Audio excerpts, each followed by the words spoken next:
नमस्कार दोस्तों, मैं समरेंद्र अपने YouTube चैनल में आप सभी का स्वागत करता हूं। दोस्तों, आज की इस वीडियो में मैं आपको बताऊंगा कि अगर आप एक CSC VLE हैं और CSC पर वर्क करते हैं तो इसमें काफ़ी सर्विसेज होती हैं। जिन सर्विसेज का यूज आप करते होंगे, आज वर्तमान में इसमें क्या दिक्कत आ रही है, इसी टॉपिक पर हमारा वीडियो है। बने रहिए लास्ट तक। दोस्तों, हम आपको बता दें कि CSC में लगभग 300 से अधिक सर्विसेज हैं, जिसमें बहुत सी सर्विसेज का आप कोई यूज नहीं कर सकते हैं। वो इसलिए कि मान लीजिए आप उत्तर प्रदेश के हैं, बिहार राज्य के जो लोकल वहाँ की सर्विसेज हैं, वहाँ का बिजली बिल है, तो आप उसको पे नहीं कर सकते हैं, उस पर वर्क नहीं कर सकते हैं। तो इस प्रकार से बहुत सर्विसेज होने के बावजूद इसमें बहुत ही कम सर्विसेज में यूज किया जाता है और कार्य किया जाता है। दोस्तों, इस समय वर्तमान में क्या क्या परेशानी हो रही है और CSC में न जाने क्यों इसको देखा भी जा रहा है कि नहीं देखा जा रहा है, ये भी बात समझ में नहीं आ रहा है। क्योंकि जब आप DGP में वर्क करते हैं, कार्य करते हैं, तो एक दिशा निर्देश हुआ कि आप शाम को ही पे आउट करें। दोस्तों, ये बताइए कि अगर आप दिन में जो भी विड्रॉल करते हैं, आपकी आवश्यकता हुई उसे कहीं और पैसे को लेने के लिए या मूव टू बैंक करने के लिए, वह नेफ्ट के माध्यम से कई बार कई दिनों तक पैसा फंसा रह जा रहा है। पैसा को आप पे आउट कर दे रहे हैं तो वो आपके खाते में नहीं आ रहा है।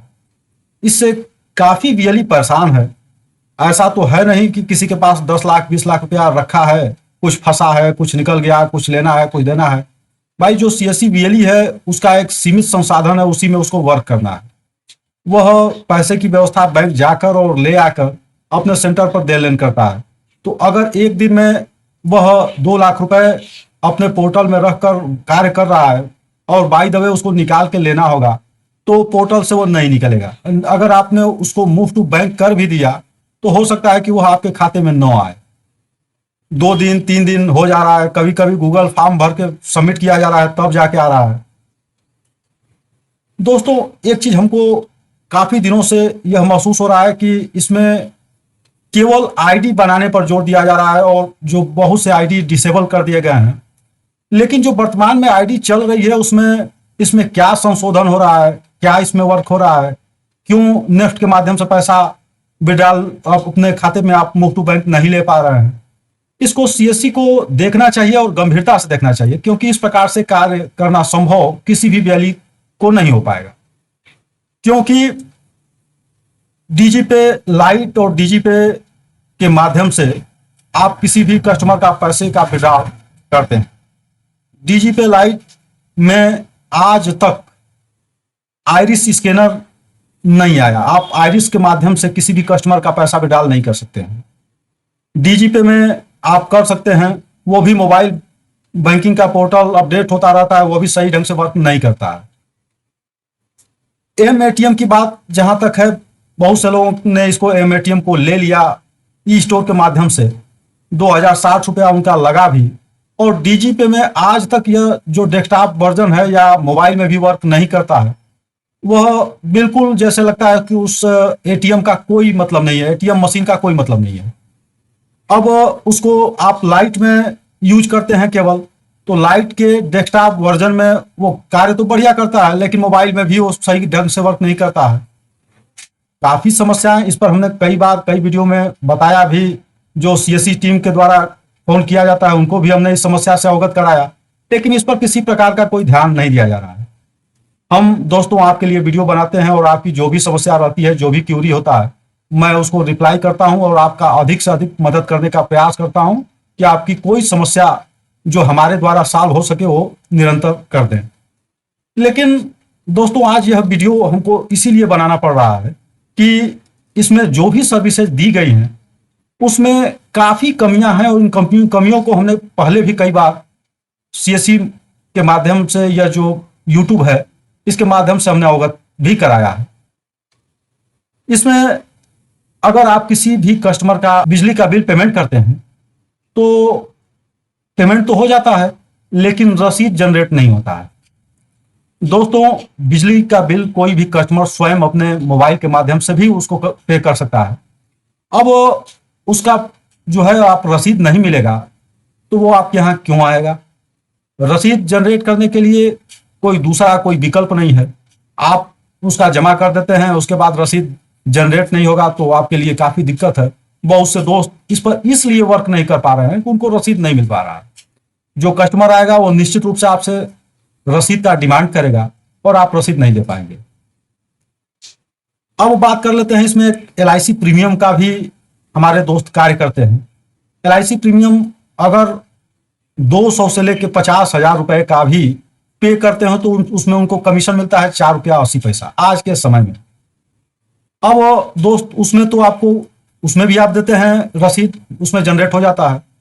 तो एक पेज आप देते हैं, उसमें आप ये समझ लीजिए कि आपको क्या मिला और उस वर्क करने से आपको क्या मिला। मान लीजिए आप 49,000 किसी कस्टमर का LIC प्रीमियम को पेमेंट किए और आपको मिला 4 रुपया 80 पैसा, तो इसमें आप उसको रसीद देंगे कि जो पैसा आप कलेक्ट किए हैं उसको बैंक में जमा करने के लिए जाएंगे, क्या कार्य करेंगे, इसको आप समझ सकते हैं। अब हम आपको एक एक करके इनकी सर्विसेज की कमियों को आज मैं बता रहा हूं और पहले भी बता चुका हूं, क्योंकि मुझे ऐसा वीडियो बनाने में थोड़ा भी रुचि नहीं है। जो अच्छा से अच्छा बताया जाए, जो उसमें कमियां हैं मैं उन कमियों को आपको निश्चित रूप से बताता हूं। अब अगले क्रम में हम आपको बता दें, इन्होंने बैंक BC दिया था। बहुत से लोग ICICI बैंक का BC उनको मिला भी था, उस पर वर्क किए, बहुत अच्छा वर्क किए। उसके बाद उनके लिए वजह से नहीं, वो ICICI बैंक ने अपने पोर्टल को बंद कर दिया और APS के माध्यम से विड्रॉल होना बंद हो गया और उनका BC पॉइंट बंद हो गया। उसके बाद ये हुआ कि जिनका बंद हुआ है उनको प्रथम वरीयता के आधार पर BC दिया जाएगा, जो कि आज तक इस पर किसी प्रकार की कोई सुनवाई नहीं हुई। बहुत से दोस्त हमारे बैंकिंग मित्र पोर्टल पर जाकर और वहां पर इसको बैंक मित्र पोर्टल पर जाकर वहां पर अपना IDBI बैंक और एक्सिस बैंक के लिए अप्लाई भी कर दिए। आज तक उनको कोई रिप्लाई नहीं मिला। इनके डिस्ट्रिक्ट मैनेजर से अगर आप बात करेंगे तो उनके द्वारा यही कहा जाएगा कि आप अधिक से अधिक बिजली बिल पेमेंट करिए, अधिक से अधिक DG पे में वर्क करिए, अधिक से अधिक वर्क करिए, अधिक से अधिक यह करिए, लेकिन उनके द्वारा इस पर कोई कदम नहीं उठाया जाता है और न इसको देने के लिए किसी भी प्रकार का पहल किया जाता है। आप उनसे अपनी समस्या बताएंगे तो वो खुद आपको ऐसी समस्या बता देंगे कि आप उसमें उलझ के रह जाएंगे। उनके द्वारा किसी प्रकार का कोई निदान नहीं मिलता है। अगर बाय द वे आप उनके WhatsApp ग्रुप से जुड़े होंगे तो उसमें आजकल बिजली माफी योजना का चल रहा है योजना, जिसमें अधिक से अधिक इनरोल करने की बात आ रही है कि आप एक CSC BLE हैं, आप मोबाइल ऐप के माध्यम से घर घर जाकर और कस्टमर का सर्वे करें, उनका जो है उनको बताएं, समझाएं, इसके लिए आपको कमीशन दिया जाएगा। दोस्तों हमको नहीं समझ में आता है कि जो भी स्कीम आता है वो क्या होता है, उसका क्या कमीशन किस रेशियो से मिलता है, ये तो आज तक बात समझ में नहीं आया। क्योंकि मैं इसलिए कह रहा हूं कि इन्होंने आयुष्मान भारत स्कीम के लिए BLE को बताया गया कि आप अधिक से अधिक करिए, आपका इतना कमीशन दिया जाएगा।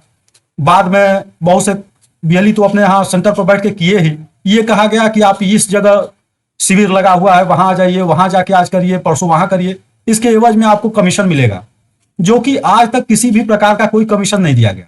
अब बहुत से दोस्तों को मिला भी होगा, हम नहीं जानते हैं कि इसमें जो है मिला, बहुत से लोगों का बनाया गया, निःशुल्क बनाया गया, किसी भी प्रकार का कोई पैसा खाते में नहीं आया। DG पे में इसका जो है बताया गया कि पैसा आ जाएगा, नहीं आया।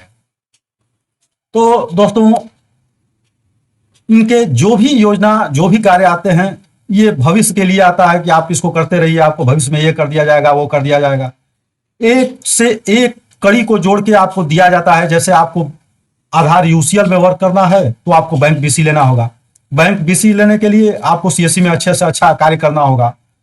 मतलब ये कि किसी भी योजना में अगर आप कार्य करते हैं, सहयोग तो नाम मात्र का है, किसी भी प्रकार का कोई समस्या आने पर कोई सहयोग नहीं है। हम आपको बता दें कि जो मानक है, अगर वो मानक आप पूरा किए हैं, जैसे आपको आधार UCL लेने के लिए आधार सुपरवाइजर या ऑपरेटर का सर्टिफिकेट की आवश्यकता होती है, आपने उस सर्टिफिकेट को ले लिया है। आपको बैंक BC लेने के लिए IIBF सर्टिफिकेट अनिवार्य होता है, आपने उसको ले लिया है। आपने बैंकिंग मित्र पोर्टल पर जाके इसको फिल कर दिया है, अपना पूरा डॉक्यूमेंट्स वगैरह जो भी उसमें दिया गया है, आप आधार UCL के लिए कर दिए हैं। तो आधार यूसीएल को लेने में 1 साल के करीब में लग जा रहा है। क्या है, तो मशीन रजिस्टर्ड होगा, तो ये मानक होना चाहिए, वह मानक होना चाहिए, और कार्य कोई फुलफिल कहीं नहीं है। अगर आप बैंक मित्र भी लेते हैं तो आप नहीं समझ में आता है कि इनका बैंकिंग पोर्टल क्या है। उसमें सीधे न अकाउंट ओपन करने के लिए है, न हम इम्प्रेशन के ही माध्यम से बैंक में पैसा विड्रॉल और जमा कर सकते हैं। कोई भी फंड ट्रांसफर की कोई व्यवस्था नहीं है, अकाउंट ओपनिंग की कोई व्यवस्था नहीं है। अगर आधार यूसीएल ले लिए तो आधार यूसीएल में मोबाइल नंबर अपडेट या कुछ ऐसे कार्य हैं जो कि आपको निश्चित रूप से नहीं मिलेगा, जैसे डेमोग्राफिक अपडेट ही केवल आप कर पाते हैं।